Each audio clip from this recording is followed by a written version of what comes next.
Welcome back to Breakfast Central. We're going through the papers now and we'll be opening the phone lines so you can join in and be a part of the conversation. Now, joining us to analyze the stories on the front page is Public Affairs Analyst and fellow Chartered Public Administrator Razaq Olokoba. Good morning. It's a pleasure to have you. Good morning. Good morning. And just to once again mention that the numbers to call will be on your TV screen if you'd like to react to any of the stories on the front page. We begin this morning with this Nigerian newspaper. And on the front page of this Nigerian newspaper, surrender to EFCC, AGF Fagbemi advises Bello. Ex-Kogi governor declared wanted by anti-graft agency. Alleged 4 billion naira fraud, court orders Obiano to face trial. NERC cautions reps against reversal of tariff increase. Okay. Over 7 trillion naira accrues to Federation account, July to December 2023, says RMAFC. And at the top of the paper, we have PDP. Damagum retains position as acting national chairman, says party's NEC. Bombardment. DHQ alleges plot by terrorists to blackmail military. GOC says number of weapons outside alarming. 10 years after, Army rescues pregnant Chibok girl with 3 kids. Oh, my goodness. All right, Mr. Razaq. How do you feel about this story? Let's start with the big story. Defense Headquarters alleging plots by terrorists to blackmail the military, and then you can segue into the Chibok girl that's just been released, because we celebrated the 10th anniversary a few days ago. The military has a tremendous information and intelligence about the operations of the terrorists, and that shows that they are an institution.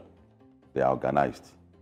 If such organization can engage Nigerian Army, which is acclaimed to be one of the best in guerrilla fights all over the world, one of the best, that means they are also sophisticated. I'm talking about terrorists now.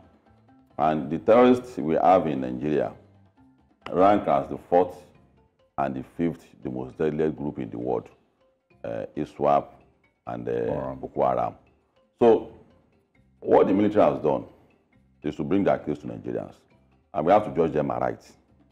The best way to dampen the morale of your security forces is to refuse to recognize the danger ahead, because it shows clearly that Boko Haram knew that they are losing the war with guns and bullets. So what they want to do is to capture the mind of Nigerians. So no matter what they say, we should be careful how we handle the information Boko Haram is going to come up with. We need the Minister of Information, NOA, and every agency that is responsible for disseminating information and giving orientation to pick up this matter, so that they will prepare a mind ahead of whatever Boko Haram might want to say. Maybe they want to talk about torture, maybe they want to talk about killings that, in war, America refused to be part of the ICC, International Criminal Court. And they are instrumental to the arrest of 2 former presidents, Pinochet and one president and that of Liberia. And they are custody now. It's serving his time. Taylor, they are still instrumental. And when they were asked that, why do you refuse to be part of it? Say, they are the police of the world. And in army engagement, collateral damage cannot be ruled out. So we know very well that there might be collateral damage while the army is carrying the idea. So that might be part of the things, the point Boko Haram might be bringing to the public. So let's prepare our mind. Do we prefer Boko Haram or prefer Nigerian Army? Just this morning, we heard about engagement at that stretch of Kaduna to Abuja, the Briningwari. I've been there. I went there. I'm a contractor. I went there to Sangbo. And there are checkpoints by bandits. Bandits, terrorists, there are checkpoints. They will stop you. If you are going there, you can't dress like this. So it means they are a very huge institution for the organization to be doing IDF. So Nigerians should prepare their mind that whatever they are bringing on board, let's stay behind our military. There might be errors, and we'll correct them. But let's learn to stay behind the Nigerian army. These are family men too.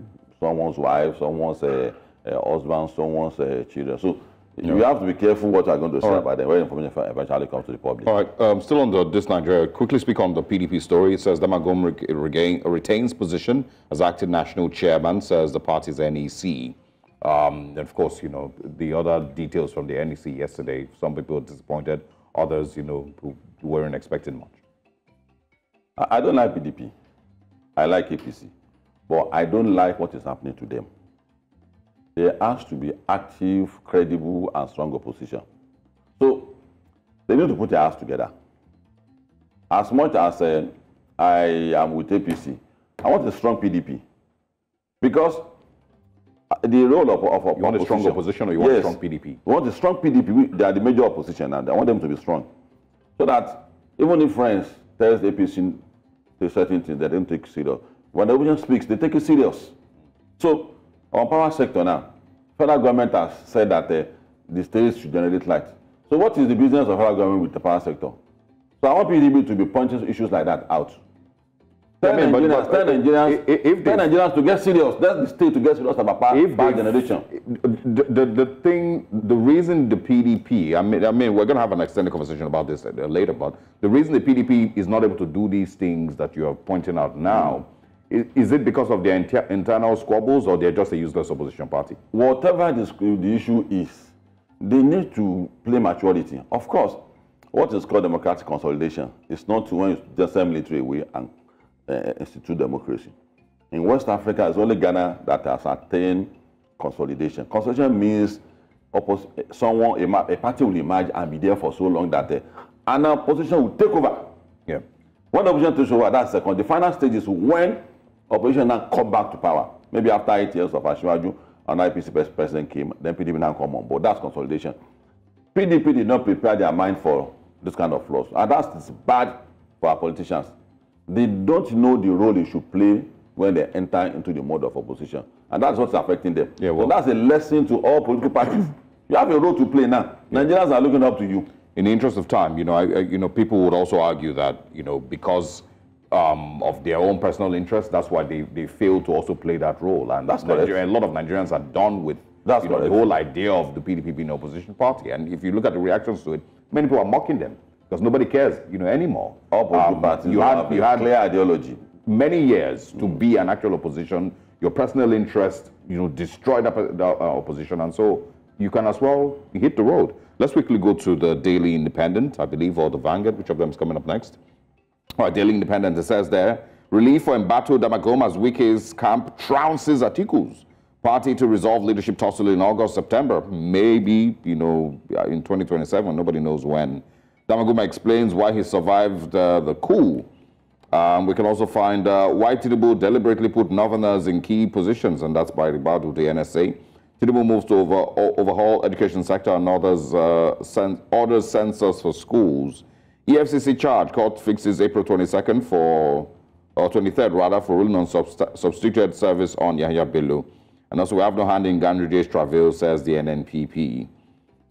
We can quickly, since you already spoke on the PDP, let's speak, quickly on the issues with former Kogi State Governor Yahya Bello, Abdullahi Ganduje, and Nasser El-Rufai. They seem to all have, their issues in court. Kogi's governor's case is very appalling, and that's a big damage to our institution. INEC should, as part of his responsibility to educate the political class, there are few things INEC should learn to do. At the time political class apply for a position, you have to prepare their mind that you might win this election and you might as well lose this election. Yeah. There are organizations in Britain, one of them is called the Reading Lunatics. They contest election with the aim of losing woefully, just to educate that to lose an election is not the end of the world. So INEC should prepare the mind of public officials that you might be called for accountability. Don't run away from it. What they are asking the ability to just come and account for what he has done. This is not good for us, and the image people have about in the rest of the world, this makes it worse. You travel, people set you aside, 3 lines, Nigeria and the rest of the world, and the other, it's not good for us, and that's why I like what Fagbemi has done. Make yourself available. Going to FCC is not a good thing where they are going to hang you or take you to a firing squad. Also, you were a governor for 8 years. If you have done well, EFCC is one of the organizations that is primarily set any time to act for accountability. Maybe they may issue a clarification, and they have done anything wrong. The man in charge now is not going to aid anybody or abet anybody. the Minister of Humanitarian Crisis is gone. Yeah. He folded his arm and said, no, you have to be responsible for your activity. Just 6 months into government.